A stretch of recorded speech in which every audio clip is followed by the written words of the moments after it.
Anyone who believes in indefinite growth on a physically finite planet is either mad or an economist. We don't want to focus politics on a notion that involves the rejection of principles around which a large majority of our fellow citizens organize their lives. We are not as endlessly manipulable and as predictable as you would think. I'm going to talk you through the story of Moreno, this small village in the south of Spain. I first became aware of this village sort of 8 or 9 years ago when I was living in Seville, and I'd sort of heard about this odd little village way off in the countryside that was a communist utopia, and the people that told me about it always sort of said it with a bit of a chuckle, and you know, it was a rural curiosity, a village full of eccentrics, and something that was not particularly important, particularly in the time of the Spanish economic miracle. I returned to London, having never visited this place, but always being slightly fascinated by it. And if we cut several years later to 2010 and the British student protests in London and across the country, I was very involved in documenting those as a journalist. I edited a book called Fight Back, which was a mixture of reportage, but also a discussion of alternatives to the neoliberal model of education that was being imposed on British universities and continues to well, they're winning, aren't they? One thing that came out of that period, and indeed I felt was prolonged during the Indignados movement in Spain in 2011, and then in the Occupy movement later that year in Britain, America, and around the world, was a sense that there was a need for an alternative, but perhaps that not everyone could agree on what that alternative was, giving rise to the objection from I think people on the side of the political and economic ruling classes in the West, this question, well, yes, what are you for, though? You know, we can see what you're against. Yes, inequality, terrible business, but what are you for? What's your program? What's your ideology? Surely not Soviet communism. We've seen sort of how badly that failed. And the lack of a coherent response is something that was a very easy get-out for the people presiding over the immiseration of millions across Europe and the world. My response was to go back to Spain and try and find this example of how things could be done differently. And in fact, they've been being done differently for 30 years already at that point. So Moreno, to take you to the beginning of their story, they started to create their self-declared communist utopia in the late 1970s. Franco died in 1975, and during the uneasy transition to democracy in Spain, the villagers of Moreno, 2,500 of them, began their own transition, which was a different kind of version of a transition to democracy, one in which voter participation began at the bottom and was not the last word of political engagement. They began sort of in a situation where they were surrounded by land and yet had absolutely no access to it, in a state of absolute abject poverty as they had been for centuries. The Spanish South is much like parts of South America in terms of the sheer division of land and land inequality. It's often said that the Duchess of Alba, who is one of the most notorious royals and nobles of Spain, owns enough land that you could walk from Seville in the south all the way to the northern coast without ever leaving her land. It's people like the Duchess of Alba, who I believe is the most titled woman in the world, and the Duke of Infantado, who owned all of the land around the village. They didn't even have a sort of small plot, an allotment, really, to grow enough food to feed themselves. At the time, the kind of leaders of the sort of growing peasant uprisings there were fond of comparing Moreno and the other small villages of the south to Native American reservations. They felt they had an attachment to this land, were surrounded by it, and yet were denied access to it. And so they began to fight.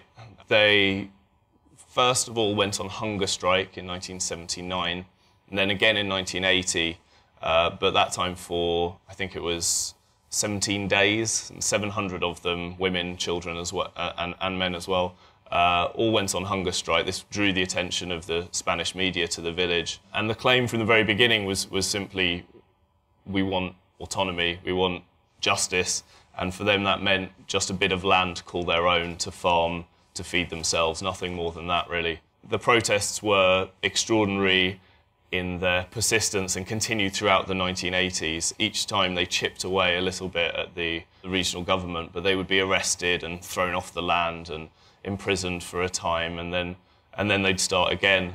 So they occupied airports. They occupied Seville and Malaga Airport at one point. They occupied train stations. Most of all, they occupied the land that they wanted. And this land, I really ought to emphasise, was lying fallow for the most part, as it had been for centuries. The noble landlords of Spain would generally use the land that they owned for running horses or bulls, perhaps for shooting practice. At most, they would use it as a sort of a way of funneling EU subsidies for growing wheat. And subsidies are something we're going to have to come back to, I think, in a little bit. But these crops would often be left to rot, or at most they would be harvested and they would need sort of a few caretakers to do this, basically minimising the amount of actual work provided to the local community.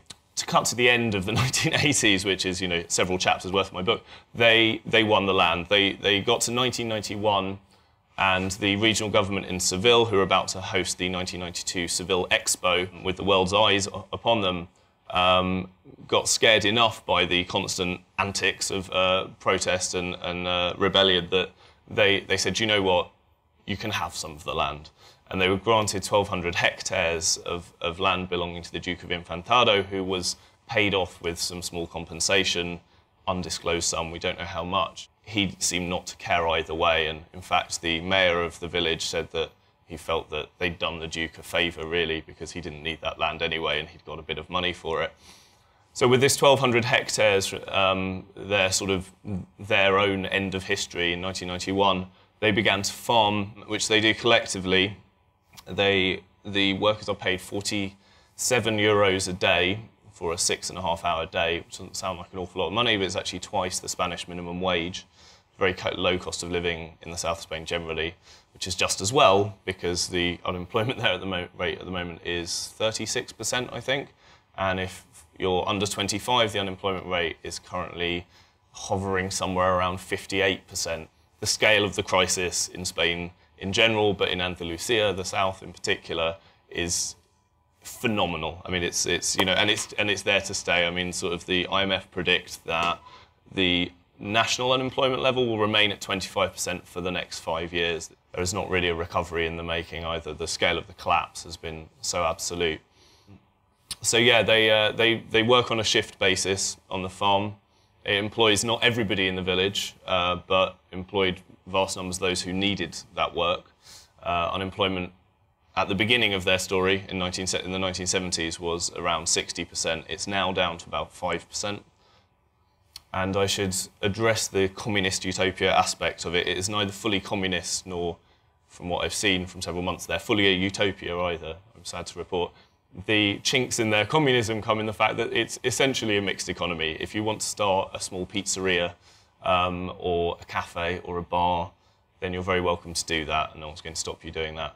If Carrefour, the massive supermarket chain, or Starbucks or McDonald's, for some misguided reason decided they wanted to open a branch in the village or just outside it, I don't think they'd get very far.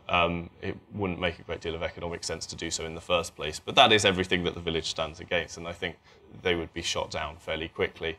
I mentioned Carrefour, the village, for one particular reason, which is that last summer the people of Marinaleda and their charismatic, almost demagogic mayor, Juan Manuel Sanchez Gordillo's massive Shea-like beard, hit the world headlines and became notorious outside of Andalusia for not the first time, but certainly it attained new levels of notoriety when he led some raids on supermarkets in the area. Two supermarkets that him and his sort of broadly left communist trade union went into. They stocked up trolleys with rice, onions, chickpeas, olive oil, which is a necessity, not a luxury in that part of Spain, and other basic foodstuffs, and marched them out without paying.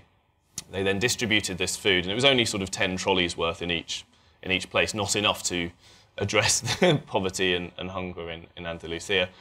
They distributed them to food banks and to the burgeoning Corrales movement.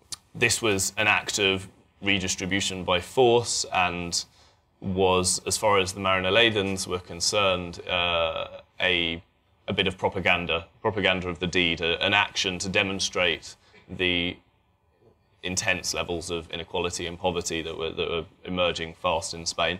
For many critics, of course, it was theft and it was bullying, and the people who worked in the supermarket were victims of that brash and aggressive attitude to direct action. But whichever viewpoint you took, it launched the idea of redistribution of wealth and indeed inequality generally in the south of Spain into the Spanish headlines in a way that hadn't been seen pretty much since the crisis began, for weeks on end. The main discussion topic on the endless TV discussion shows in Spain, and indeed in the newspapers, was about the crisis and how to tackle it. And Marinaleda has been important a number of times during its history since the 1970s, but it's without question now that it is more important than ever to the people of Spain, whether they hate Juan Manuel Sanchez Gordillo and this village of Stalinists, as they're sometimes called. Inaccurately for what it's worth.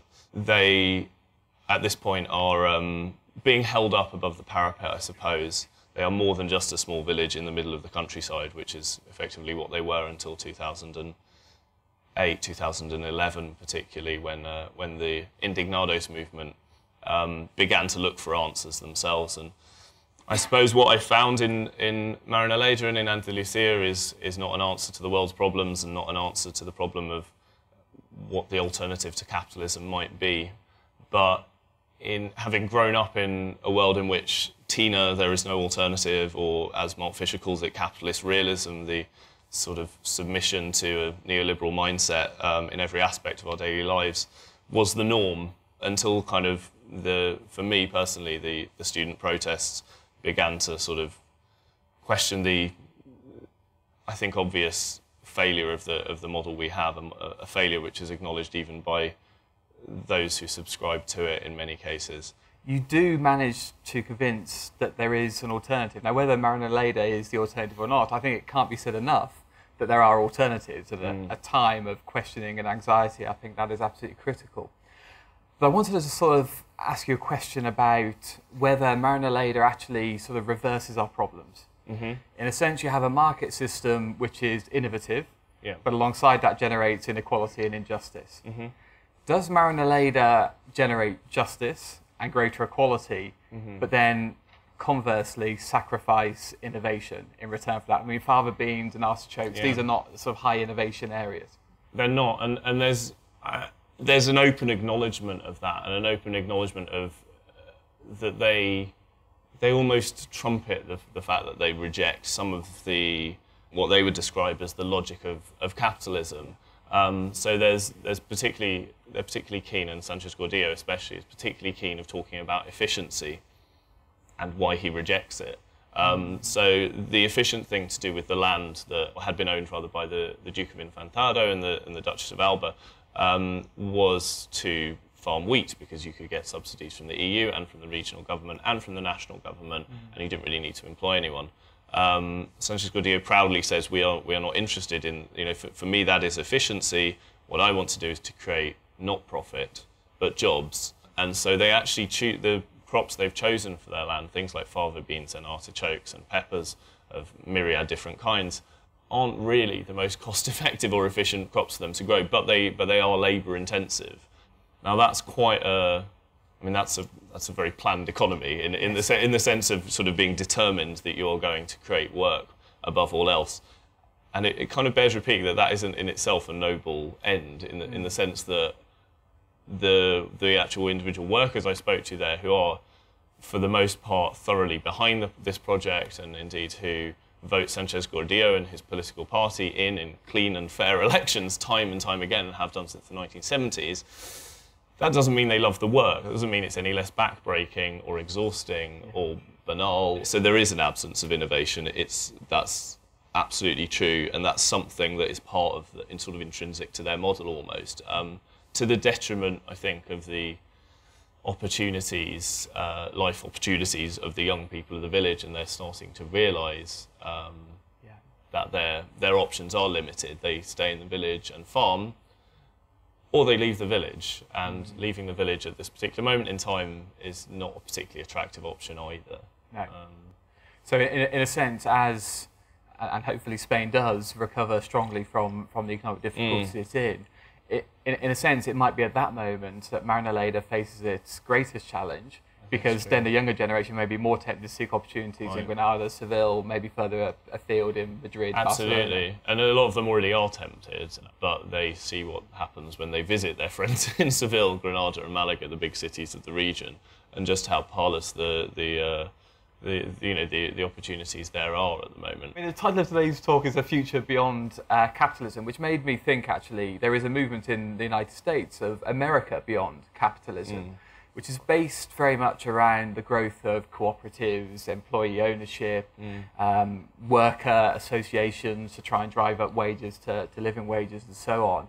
And this, one example is the Evergreen Corporation in Cleveland, which delivers business services, laundry services, hydroponic growing, so it is agricultural, provider of energy and renewable innovation. It's quite an impressive organisation. And I wonder, as a complex, very developed economy, where actually the lessons for us might be more in that sort of more similar society style innovation and different ways of organising business and society and communities than something which seems like a more traditional agricultural setting. I mean, as you said yourself in your talk, it was a very poor place. They were on the brink of starvation. This is a different context to the one that we're in our modern setting. I mean, would you accept that distinction, or do you think there are applicabilities? Well, there's certainly, one of the criticisms from the local PSOE, who are the sort of centre-left Labour Party equivalent in Spain, one of the criticisms of the village is that they haven't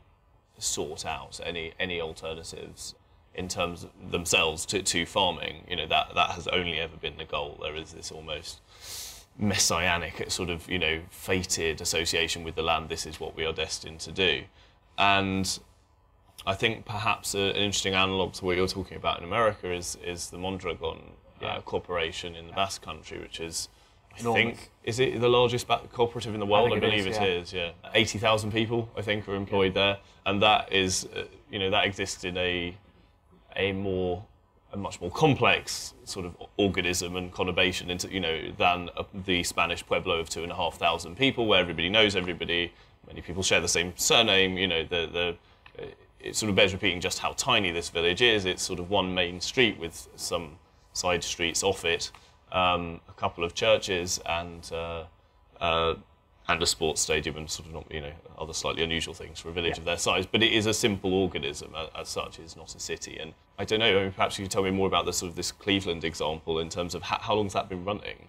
I mean, at least a decade or so. I mean, it's been a whole movement. But across the US, there is a movement of different types of organisation. It tends to be at city level. And I think the small scale is important. It tends to be driven by people who know each other, that are networks, and over time they've managed to build and grow. It's still small in the grand scheme of things. I think it's like 11 million people are employed by cooperatives in the US, but it's significant. And it certainly sort of underlines the point you're making about the fact there is alternatives. We've just got to go out there and start to look for them.